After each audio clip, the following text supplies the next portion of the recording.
Mary Shelley's Frankenstein, a warning for modern science. When scientists choose to play the role of God, many dangers are presented to mankind. This is seen throughout Mary Shelley's critically acclaimed novel, Frankenstein, which serves as a warning to modern scientists. The story revolves around a young Victor Frankenstein, an ambitious university student who unlocks the know-how of creating artificial life. He creates a large creature in his laboratory, however, shortly after decides to abandon it. This synthetic man receives the evil hate of other humans, infuriating him and kindling his revenge, to which he seeks on his creator. This novel, written by Mary Shelley, proves the dangers of knowledge, the blinding ambitions of modern scientists, and the impacts of poor planning and scientific breakthroughs. To begin, knowledge is a powerful tool, for it allows us to survive and thrive in this world. Ironically, Victor, the protagonist, loses the lives of those he genuinely cared for after having figured out the secret of life by forging his own. Victor says, "Learn from me, if not by my precepts, at least by my examples." How dangerous is the acquirement of knowledge, and how much happier that man is who believes his native town to be the world, than he who aspires to become greater than his nature will allow.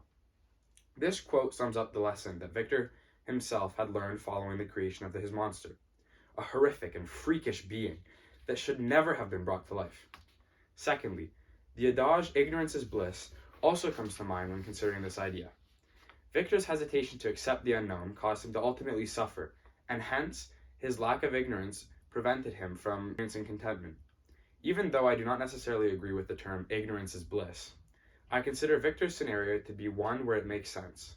His quest for a better comprehension of life and refusal to be satisfied with what he already knew only served to destroy his delight. A modern scientific pursuit that highlights what too much knowledge is capable of is the production and research of nuclear arms. The weapons have come a long way from their original models, making them capable of nearly destroying entire continents. Are these truly needed for advancements as humans? Simply put, no. The dangers and risks they run simply do not outweigh the benefits for which they provide their holders. Interestingly, in summer of 2021, the United Nations Treaty on the Prohibition of Nuclear Weapons entered into force, becoming international law. They state that nuclear weapons are, as of now, unlawful to possess, develop, deploy, test, use, or threaten to use. As seen throughout many modern substantial advancements, scientists have overcome obstacles that many others would not have dared to hurdle. These oftentimes end up in ethical issues that are being overlooked. When describing himself, Frankenstein's monster says, "I was, besides, endued with a figure hideously deformed and loathsome. I was not even the same nature as man. I was more agile than they, and could subsist upon a coarser diet. I bore the extremes of heat and cold with less injury to my frame. My structure far exceeded theirs. When I looked around, I saw and heard of none like me. Was I, then, a monster, a bloat upon earth, from which all men fled, and whom all men disowned? Was the monster unjustly created, just to show what man is capable of making?" This monster showed hate towards himself more often than to his creator. Early on in the story, Victor Frankenstein finds himself with the result of his experimentation. When he tells himself, "For this I had deprived myself of rest and health. I had desired it with an ardor that far exceeded moderation. But now that I had finished, the beauty of the dream vanished, and breathless horror and disgust filled my heart." Although a right dose of ambition can serve for good, providing no support for the monster was an inevitable mistake.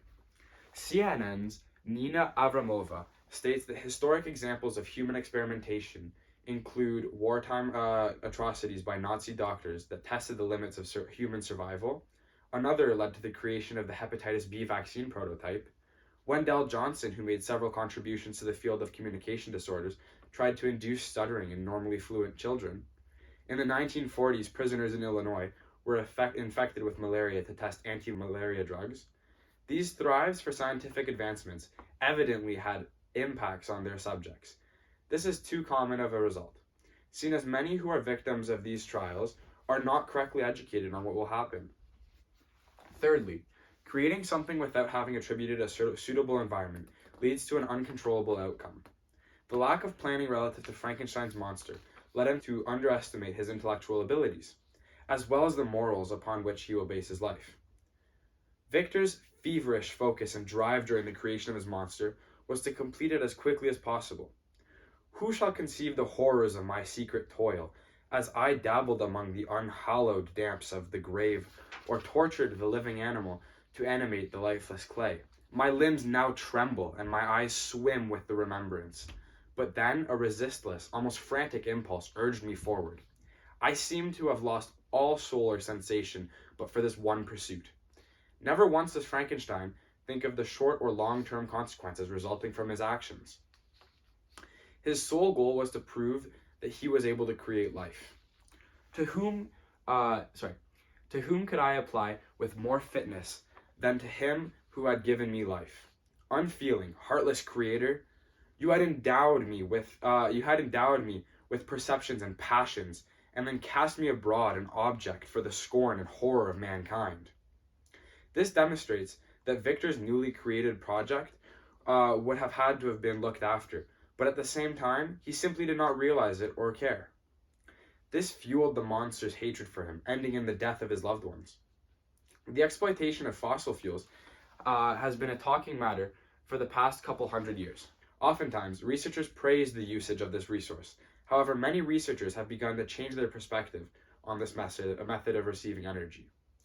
The processing and usage of this fuel has worsened our planet, leading to a global warming, as well as many other related problems. The lack of planning hundreds of years ago has finally caught up, forcing the world to switch to an alternative source. Current sources include electrical, thermal, and nuclear energy. Therefore, as seen more often in the recent years, many discoveries are now mandated to find out their long-term effects in order to be legalized. In retrospect, it is remarkable that Mary Shelley's Frankenstein continues to be relevant to our society today, as the conflicts and troubles give an insight to modern scientists. The danger of knowledge was exceptionally explained through Frankenstein's choice to create life, unknowing of the consequences. Additionally, Victor's ethical struggles, as well as his disregard for his creation, serve as important models for our generation and many to come. While the lack of planning is an important lesson for all scientists, can Frankenstein be blamed for what happened to his monster? Could he have created a happy and productive being instead? If those who discovered and exploited petrol had read Frankenstein, they could have drawn parallels, and we would have been completely neutralized of the effects of global warming. Time and time again, Mary Shelley's Victor Frankenstein depicts the scientists of our world perfectly. Thank you for listening. I do have a little bit of a cold. Here are my sources as well. I forgot to show them just now. Enjoy.